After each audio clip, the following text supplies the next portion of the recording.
ऑल्टरेड party of none season 1 episode 2 के explanation के अंदर। आज फिर शुरू करते हैं इस सेकंड एपिसोड के एक्सप्लेनेशन को बिना किसी देरी के। वेल एपिसोड के स्टार्टिंग में हम यहाँ पे ओरहुन को देखते हैं जो कि यहाँ पे स्काई सिल्वर रेबिट के हेड से मिल रहा होता है। एंड वेल वो जो बंदा होता है वो बोलता है ओरहुन तुम्हारा स्वागत है, मेरा नाम वाइन्स है। और ये बोलता है कि मैंने तुम्हारे बारे में बहुत कुछ सुना है। और फिर यहाँ पे ओरहुन भी अपने आप को इंट्रोड्यूस करता है और बोलता है मुझे आपसे मिलकर काफी खुशी हुई, मतलब आप जैसे लीडर से मिलकर मुझे काफी अच्छा लगा। फिर ये बोलता है मैंने सुना है कि तुमने ना हीरोज की पार्टी को छोड़ दिया है। वेल ओरहुन बोलता है कि हाँ बिल्कुल, आपने यहाँ पे बिल्कुल सही सुना है। फिर ओरहुन बोलता है वो सब तो ठीक है बट मैं यहाँ पे और जानना चाहूंगा जो हमारा मिशन है उस पे जाने के बारे में। वेल जो हेड होता है ना वो बोलता है ठीक है तुम्हें इसके बारे में ना सेल्मा बता देगी। यहाँ पे इसके बाद सीन शिफ्ट होता है और हम सेल्मा को देखते हैं और सेल्मा इसे बता रही थी कि देखो मैंने तुम्हें कल ऑलरेडी कुछ बातें बता दी है और अब मैं तुम्हें आगे का बात बता रही हूँ। फिर यहाँ पे सेल्मा उसे बताती है कि देखो हमें 3 दिन के अंदर 51 फ्लोर तक जाना है, मतलब कि हमें यहाँ पे पहले दिन ना 20 फ्लोर क्लियर करने होंगे, दूसरे दिन हम यहाँ पे 36 फ्लोर क्लियर करेंगे और थर्ड डे में जो बाकी होगा वो कंप्लीट कर लेंगे। और तब यहाँ पे हमें दूसरा सीन दिखाया जाता है जहाँ पे हम देखते हैं जो अपनी सेल्मा होती है वो यहाँ पे ना इसके हेड से बात कर रही होती है और ये बोल रहा होता है कि देखो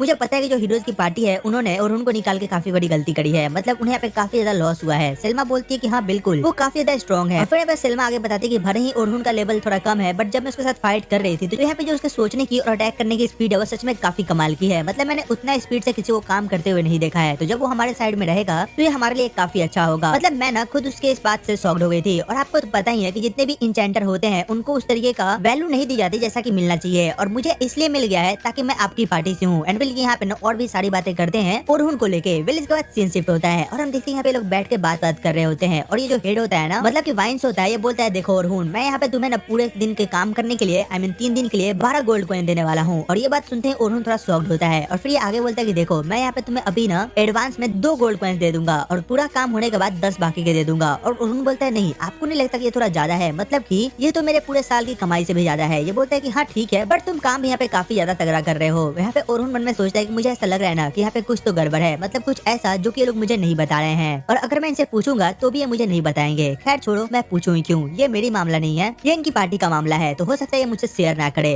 और अपना बंदा लास्ट में कहता है कि ठीक है मैं तैयार हूँ ये काम करने के लिए। फिर यहाँ पे जो अपनी सेल्मा होती है वो बोलती है ठीक है तो फिर कल तुम टाइम से वहाँ पे आ जाना और हम आगे की बात वहीं करेंगे। और फिर यहाँ पे जो वैंस होता है बोलता है चलो ठीक है मैं यहाँ पे तुम्हें ऑलरेडी 2 सिल्वर कॉइन भेज दूंगा। एंड वेल इसी के साथ यहाँ पे सीन शिफ्ट होता है और हमें दिखाया था सीधे यहाँ पे डंजन का सीन जहाँ पे सभी लोग गैदर हो रहे होते हैं और अपना ओरहुन भी वहाँ पे पहुंच चुका होता है और ये ना यहाँ पे पूरी बच्चों से ना थोड़ा दूर खड़ा होता है और ये उसकी एंट्रेंस को देख रहा होता है, आई मीन डंजन के एंट्रेंस को। और तभी हम देखते हैं कि यहाँ पे ना ये नोटिस करता है कि जितने भी बच्चे हैं वो काफी एक्साइटेड नजर आ रहे होते हैं। और तभी यहाँ पे ना सेल्मा अपनी बहन के साथ आती है और वो इन्हें गुड मॉर्निंग बोलती है। अपना बंदा नोटिस करता है कि जो यहाँ पे सोफिया है वो ना कुछ ज्यादा ही अच्छी लग रही है और वो उसकी तारीफ कर देता है और जो सोफिया होती है उसे थैंक्स बोलती है। और ये बात देख के सेल्मा को थोड़ा शॉक्ड होता है, वो बोलती है अरे सोफिया तुम ये क्या कर रही हो। और फिर वो ओरहुन को बोलती है तुम मेरी बहन पे लाइन तो नहीं मार रहे ना। ये बोलता है नहीं बिल्कुल नहीं। फिर ये बोलता है हाँ मुझे समझ आ रहा है तुम यहाँ पे फ्लर्ट करने की कोशिश कर रहे हो। ये बोलते हैं अरे नहीं तुम्हें बिल्कुल गलत लग रहा है, मेरा ऐसा कोई मोटिव नहीं था। और फिर ये बोलते हैं चलो ठीक है तुम ये बताओ कि आखिर यहाँ पे तुम उनसे इतना दूर क्यों खड़े हो। ये बोलते हैं दरअसल मैंने सोचा कि अगर मैं यहाँ पे खड़ा होऊंगा तो उन्हें थोड़ी दिक्कत होगी, आई मीन वो यहाँ पे ना थोड़ा अजीब फील करेंगे। तो ये बोलती है कि हाँ बिल्कुल मतलब ये तुम ये ठीक कह रहे हो, खैर छोड़ो आ जाओ मैं तुम्हें ना उनसे मिलवाती हूँ। इसके बाद सीन शिफ्ट होता है और हम देखते हैं कि फाइनली अपनी बंदी ने इसे लेके यहाँ पे अपने टीम मेंबर्स के पास जाती है, मतलब जो बाकी के 3 लोग होते हैं उनके पास। और यहाँ पे जाके इन तीनों से मिलता है और वहाँ पे जाते हैं जो सेल्मा होती है वो इन्हें बताती है कि दरअसल जो ओरहुन है वो हमारे साथ काम करने वाला है और ये काफी अच्छा है, मतलब ये ना इसकी काफी ज्यादा तारीफ करती है। वेल ओरहुन बोलता है कि अरे यार तुम मुझे शर्मिंदा कर रही हो, मतलब मैं इतना भी अच्छा नहीं हूँ। वेल तभी यहाँ पे सेल्मा बोलती है चलो भी अब इतना ज्यादा हम्बल होने की जरूरत भी नहीं है। और ये तीनों भी बोलते हैं कि हाँ बिल्कुल अगर सेल्मा ने कहा है तो तुम बिल्कुल अच्छे होगे। और फिर यहाँ पे जो ओरहुन होता है वो अपने आप को इंट्रोड्यूस करता है और अपना नाम वगैरह बताता है, जिसकी वजह जो तीनों होते हैं वो भी अपने आप को यहाँ पे इंट्रोड्यूस करना चालू करते हैं। जो पहला बंदा होता है बोलता है मेरा नाम एंथम है और मैं एक डिफेंडर हूँ। जो दूसरा बंदा होता है बोलता है मेरा नाम बर्नर्ड है और मैं भी एक डिफेंडर हूँ। और जो यहाँ पे तीसरी बंदी होती है बोलती है मेरा नाम कैथी है और मैं एक हीलर हूँ। एंड वेल यहाँ पे सब अपना अपना इंट्रोडक्शन दे देते हैं। यहाँ पे ओरहुन बोलता है इसका मतलब ये है कि बाकी के 2 लोग हम हैं। ये बोलती है हाँ बिल्कुल। फिर यहाँ पे सोचता है कि आखिर यहाँ पे चल क्या रहा है, मतलब यहाँ पे सिर्फ 2 अटैकर हैं और एक इंचेंटर और बस एक हीलर। वैसे तो टीम पूरी है बट मुझे ऐसा लगता है कि यहाँ पे एक बंदा और होना चाहिए था जो कि स्वॉर्ड यूज करे। तो इसका मतलब क्या है, जो सेल्मा है वो मुझे यहाँ पे अटैकर के तौर पे भी ले रही है क्या। और यहाँ पे काफी जो सोचने लगता है और यहाँ पे सेल्मा होती है वो भी समझ जाती है कि जो अपना बंदा है मतलब कि ओरहुन है उसे सब समझ आ रहा है, चाहे वो उससे जितना भी बातें छुपा ले वो बातों को काफी जल्दी कैच कर पा रहा है। एंड यही पे हमें एक पास्ट का सीन दिखाया जाता है जहाँ पे जो अपनी सेल्मा होती है ना वो अपने बॉस से बात कर रही होती है और इसका बॉस बोल रहा होता है देखो मुझे पता है कि तुम कैसा फील कर रही होगी अपने एक पावरफुल एस को खो के जो कि हमेशा तुम्हारे साथ फाइट में जाया करता था, बट तुम्हें क्या लगता है ओरहुन उसके जैसा है क्या, वो उसकी जगह को रिप्लेस कर पाएगा। वेले बोलते हैं वो मुझे नहीं पता बट मुझे ऐसा लगता है कि जो ओरहुन है ना वो यहाँ पे वो काम कर सकता है। एंड वेल ये लोग यहाँ पे ओरहुन पे ना एक दाव खेल रहे होते हैं। इसके बाद सीन फिर से प्रेजेंट में शिफ्ट होता है और अपनी बंदी बोलती है चलो फिर मैं तुम्हें यहाँ पे बच्चों से इंट्रोड्यूस कराती हूँ। और यहाँ पे जाके सबको बोलती है मैं आज तुम लोग को ना एक काफी खास इंसान से मिलाने वाली हूँ, इसका नाम है ओरहुन ओरहुन और ये यहाँ पे हीरोज की पार्टी से है। इसने खुद यहाँ पे 94 डंजन्स को ऑलरेडी क्लियर कर लिया है। तो अगर तुम्हें थोड़ा भी डर लग रहा था तो अब डरना छोड़ दो, क्योंकि हमारे साथ खुद हीरोज की पार्टी का बंदा है जिसे डंजन का काफी अच्छा आइडिया है। तो तुम्हें यहाँ पे कुछ भी नहीं होने वाला। फिर यहाँ पे ओरहुन भी शॉक्ड होता है। वो बोलता है अरे मैं यहाँ पे 94th फ्लोर तक कब आया, मैं तो बस 91 फ्लोर तक ही गया हूँ। अमन यहाँ पे थोड़ा शॉकिंग फील कर रहा होता है। इसके बाद नयस की काफी ज्यादा तारीफ करने लगती है इन लोगों को। एंड जब ये इंट्रोडक्शन दे देती है तो अपना ओरहुन इससे बात करता है और बोलता है सेल्मा तुम्हें नहीं लगता कि तुमने यहाँ पे कुछ ज्यादा ही मेरी तारीफ कर दी है। सेल्मा बोलती है कि नहीं बिल्कुल नहीं, मैंने बस थोड़ा सा ज्यादा बताया है। और तुम खुद देखो जो बच्चे हैं वो कितने ज्यादा एक्साइटेड हो गए हैं और उतना जो डर रहे थे उनका डर भी अब खत्म हो चुका है। जो बोलता है हाँ वो तो मैं समझ रहा, बट फिर भी तुम्हें ऐसा नहीं लगता कि तुम्हें थोड़ा कम बोलना चाहिए था। ये बोलती है नहीं बिल्कुल नहीं, अब चलो भी अपने काम पे ध्यान दो। और फिर ये बोलती है देखो मैं चाहती हूँ कि तुम यहाँ पे ग्रुप 10 को जाके लीड करो। वेल अपना बंदा बोलता है ठीक है तुम जैसा कहो मैं वैसा ही करूंगा। और यहाँ पे हम देखते हैं कि फाइनली जो अपना बंदा होता है मतलब ओरहुन होता है वो यहाँ पे ग्रुप 10 के पास पहुंच चुका होता है। और जब यहाँ पे जाता है ना तो ये थोड़ा शॉकिंग फील करता है, क्योंकि यहाँ पे बस 3 बच्चे ही होते हैं। फिर ओरहुन इनसे पूछता है तो अब बताओ क्या यहाँ पे कोई लेट हो रहा है क्या, मतलब कि और किसी को आना है। यहाँ पे तभी ये पीले बाल वाला बच्चा कहता है कि नहीं बिल्कुल नहीं, यहाँ पे हम तीनों ही है। तो ये बोलता है अच्छा तो इतने कम लोग क्यों है तुम्हारे ग्रुप में। फिर ये बच्चा बताता है कि देखो दरअसल यहाँ पे ना हम काफी स्ट्रॉन्ग है और कोई भी बच्चा हमारे साथ मेकअप नहीं कर पाता है, तो हम यहाँ पे 3 ही बंदे हैं। जो बोलता है चलो ठीक है अब हम क्या ही कर सकते हैं, तुम तीनों अपना अपना इंट्रोडक्शन दो। तो जो पीले बाल वाला बंदा होता है बोलता है मेरा नाम लगान है और मैं एक इंचेंटर हूँ और मैं आने वाले समय में यहाँ पे सेल्मा को सरपास करने वाला हूँ। ये बोलता है ओह मुझे सुनकर काफी अच्छा लगा। इसके बाद में यहाँ पे दूसरी बंदी को दिखाया जाता है और ये बोलती है मेरा नाम क्रॉलिन है और मैं एक डिफेंडर हूँ। अपना बंदा बोलता है ओ ये काफी अच्छी बात है। और फिर बोलती है इतना ही नहीं, मैं एक ऐसी डिफेंडर हूँ जो कि यहाँ पे अपने आर्मर या शील्ड का यूज नहीं करती है डिफेंड करने के लिए। आर्मर और शील्ड की जगह पे मैं यहाँ पे अपनी स्पीड का यूज करती हूँ। अपना बंदा थोड़ा शॉक्ड होता है। वो बोलता है ओह ऐसा क्या। और फिर ये बोलता है इसका मतलब ये है कि तुम यहाँ पे मॉन्स्टर्स के अटैक को ब्लॉक नहीं करती हो, सीधे वहाँ पे डॉज कर लेती हो। ये बोलती है हाँ बिल्कुल, और इसके यूज से ना मैं यहाँ पे काफी आसानी से सबको डिफीट भी कर देती हूँ और मैं यहाँ पे मॉन्स्टर के काफी क्लोज भी जा सकती हूँ इसकी हेल्प से। फिर अपना बंदा बोलता है ठीक है बट क्या तुम्हें आज तक किसी ने बताया नहीं, ये खतरनाक हो सकता है। वेल ये जो पीले बाल वाला बंदा होता है जो लोगान होता है वो बोलता है देखो इसे ना सबने बताया था बट ये किसी की बात नहीं मानती है और ये अपना ही सुनती है। वेल बोलता है देखो वो सब तो ठीक है बट ये कभी खतरनाक भी हो सकता है। बट ये बंदी बोलती है छोड़ो भी, मुझे इससे फर्क नहीं पड़ता। एंड वेल यहाँ पे लोग ना आपस में लड़ने लगते हैं। तभी यहाँ पे सोफिया होती है ये चुप करा रही होती है। तभी अपना बंदा बोलता है चलो अब तुम्हारी बारी है। सोफिया बोलती है मेरा नाम सोफिया है और मैं एक अटैकर हूँ। वेल बोलता है चलो ठीक है, अब यहाँ पे फाइनली हम लोगों ने अपना इंट्रोडक्शन कर लिया है तो क्या हम डंजन के अंदर चलें। इसके बाद सीन शिफ्ट होता है और हम देखते हैं ये लोग फाइनली यहाँ पे डंजन के अंदर जाने लगते हैं और अपना बंदा यहाँ पे सबसे पीछे चल रहा होता है और ये मन में सोच रहा होता है कि मुझे ऐसा लग रहा है कि जो रूकीज हैं ये सच में काफी ज्यादा प्रॉमिसिंग है, मतलब कि इनके पास सच में स्ट्रेंथ तो है ही। और फिर जो क्रोलिन होती है वो बोलती है अच्छा एक बात बताओ तुम सच में हीरो हो ना, तुम काफी ज्यादा स्ट्रॉन्ग भी हो गए। वेल अपना बंदा बोलता है पहली बात तो ये कि मैं कोई हीरो नहीं हूँ और हाँ मैंने बहुत पहले ही हीरोज को पार्टी को छोड़ दिया है। ये बोलती है लेकिन क्यों, तुमने यहाँ पे हीरोज की पार्टी को क्यों छोड़ा। ये बोलता है कि अब बस भी करो, तुम कितना सवाल पूछती हो, अपने काम पे ध्यान दो, वो तुम्हें बाद में खुद पता चल जाएगा। इसके बाद सीन शिफ्ट होता है और हम देखते हैं लोग आगे जा ही रहे होते हैं और ये अपना बंदा अपने मन में ही सोच रहा होता है कि भाई ये बच्ची कितना ज्यादा सवाल पूछती है। और फिर ये बोलती है अच्छा हाँ क्या तुम और सोफिया एक दूसरे को पहले से जानते हो। ये बोलता है क्यों, तुमने ऐसा क्यों पूछा। ये बोलती है कि दरअसल जो सोफिया है उसने हमें कल ही बताया था कि एक काफी अच्छा बंदा यहाँ पे आने वाला है हमें लीड करने के लिए। विले बोलता है कि क्या सच में। यहाँ पे सोफिया ने थोड़ा ब्लश करने लगती है कि यहाँ पे क्या चल रहा है। और फिर वो बोलती है नहीं दरअसल ना जो ओरहुन है उन्होंने मुझे कल बचाया था और मुझे सही सलामत डंजन से बाहर निकाला था, तो बस मुझे ऐसा लगा कि ये काफी अच्छे इंसान है। यहाँ पे क्लोरीन बोलती है हाँ बिल्कुल तुमने बिल्कुल सही सोचा था, मतलब जो ओरहुन है वो काफी अच्छा है और तुम्हें यहाँ पे इतना डरने की जरूरत नहीं है, तुमने यहाँ पे कोई गलत काम नहीं करा है। मतलब भाई अपनी जो बंदी होती है मतलब सोफिया होती है यहाँ पे काफी ज्यादा ब्लश कर रही होती है। इसके बाद सीन शिफ्ट होता है और हम देखते हैं यहाँ पे लोग आगे जाने लगते हैं। तभी यहाँ पे पीछे से नाइस पे कुछ मॉन्स्टर्स अटैक करने वाले होते हैं, बट जो अपना ओरहुन होता है वो यहाँ पे अपनी मैजिक का यूज करके इनको वहीं पे खत्म कर देता है और बोलता है बिना मतलब की फाइट करके हम अपनी एनर्जी को यहाँ पे वेस्ट नहीं कर सकते, क्योंकि हमें यहाँ पे 21 फ्लोर तक जाना है और हमें अपनी एनर्जी को भी बचाना है। तो हम यहाँ पे अपने ट्रैप स्पेल्स का यूज करके भी इन्हें खत्म कर सकते हैं, मतलब हर जगह फाइट करना ही जरूरी नहीं होता। वेल इसके बाद सीन शिफ्ट होता है और हम देखते हैं कि फाइनली लोग यहाँ पे ना 20 डंजन क्लियर कर चुके होते हैं और जो अपना बंदा होता है अब वो इन तीनों को काफी अच्छे से जान चुका होता है और बोलता है जो लोगान है उसके पास सच में काफी ज्यादा पोटेंशियल है एक अच्छा इंचेंटर बनने की। और वो यहाँ पे क्रोलिन के बारे में भी यही बोलता है कि ये भी काफी अच्छी है और ये फ्यूचर में काफी अच्छा कर सकती है। और सोफिया भी कमाल की है, मतलब वो थोड़ी वीक है बट वो जैसे जैसे काम करेगी वो अच्छा कर लेगी। बट एक चीज है जो कि इन तीनों नहीं कर पाते हैं और वो है टीम वर्क, मतलब ये तीनों चाह के भी यहाँ पे टीम में काम नहीं कर सकते हैं, ये लोग हर बात पे लड़ने लग जाते हैं। और तभी हम देखते हैं कि फाइनली ये लोग यहाँ पे अपने फ्लोर पे पहुंच चुके होते हैं और वहाँ पे सेल्मा आती है और ये लोग बताते हैं कि फाइनली इन लोगों ने यहाँ पे 20 फ्लोर तक कवर कर लिया है। और सेल्मा इन सबको यहाँ पे प्रेज करती है और फिर वो यहाँ पे ओरहुन से पूछती है तो और बताओ तुम्हें इन लोगों से मिलकर कैसा लगा। ओरहुन बोलता है देखो बाकी सब तो ठीक है बट इन लोगों में टीम वर्क की कमी है। सेल्मा बोलती है हाँ बिल्कुल मुझे पता था कि तुम यही कहोगे, तो चलो अब काम पे लग जाओ इन्हें टीम वर्क सिखाने में और हम कल मिलते हैं। और यहाँ पे हम देखते हैं कि फाइनली जितने भी बच्चे होते हैं ये लोग यहाँ पे अपने क्रिस्टल पे रजिस्ट्रेशन कर लेते हैं एंड हमें यहाँ पे नेक्स्ट डे का सीन दिखाया जाता है जहाँ पे जो अपना बंदा होता है वो अभी भी सो के उठा होता है और वो यहाँ पे पेपर में देखता है कि जो हीरोज की पार्टी है उन्होंने इंचेंटर को अपनी टीम में शामिल करने के लिए कुछ लिखवाया होता है और साथ ही में उन्होंने यहाँ पे ओरहुन को लेकर काफी भला बुरा लिखा होता है, मतलब उसकी काफी ज्यादा यहाँ पे बुराई करी होती है। तो यहाँ पे ओरहुन बोलता है उन्हें ऐसा नहीं करना चाहिए था और वो भी अभी जब मैं यहाँ पे कोई काम ढूंढ रहा हूँ, उन्होंने यहाँ पे काफी गलत करा है, कहीं ऐसा ना हो कि जो पार्टी है वो मुझे यहाँ से निकाल दे। और अपना बंदा यही सब सोच रहा होता है और हम देखते हैं कि फाइनली यहाँ पे अपने घर से बाहर निकल के जाने लगता है और ये रास्ते में भी यही सारी चीजें सोच रहा होता है। तभी यहाँ पे पीछे से एक आवाज आती है जो कि इसे रुकने को बोलती है और हमें बताया जाता है कि इस लड़की का नाम लूना है और हमें यहाँ पे ओरुन बताया कि दरअसल जो लूना है वो भी हीरोज की पार्टी में है और जब यहाँ पे हीरोज की पार्टी का हर बंदा अपने ओरुन से अच्छे से बात नहीं किया करता था तो सिर्फ लूना थी जो कि उससे अच्छे से बात किया करती थी। लूना इसके पास आती है, बोलती है ओरुन तुम मेरे साथ चलो, हम हीरोज की पार्टी में वापस लौटेंगे। फिर अपना बंदा बोलता है नहीं मैं अब वहाँ नहीं जा सकता। लूना बोलती है नहीं तुम ऐसा नहीं कर सकते, तुमने हमसे प्रॉमिस करा था कि हम एक साथ डंजल क्लियर करेंगे। फिर बोलता है हाँ ठीक है मैंने ऐसा कहा था बट तुम्हें पता भी है कि वहाँ पे क्या क्या हुआ है, तो अब तो ऐसा हो पाना इम्पॉसिबल है। यहाँ पे लूना काफी रिक्वेस्ट करती है बट अपना बंदा यहाँ से चला जाता है, बोलता है नहीं मैं वहाँ पे कभी नहीं जाऊंगा। और यहाँ पे वो जाते हुए काफी चीजें सोच रहा होता है, मतलब कि अपने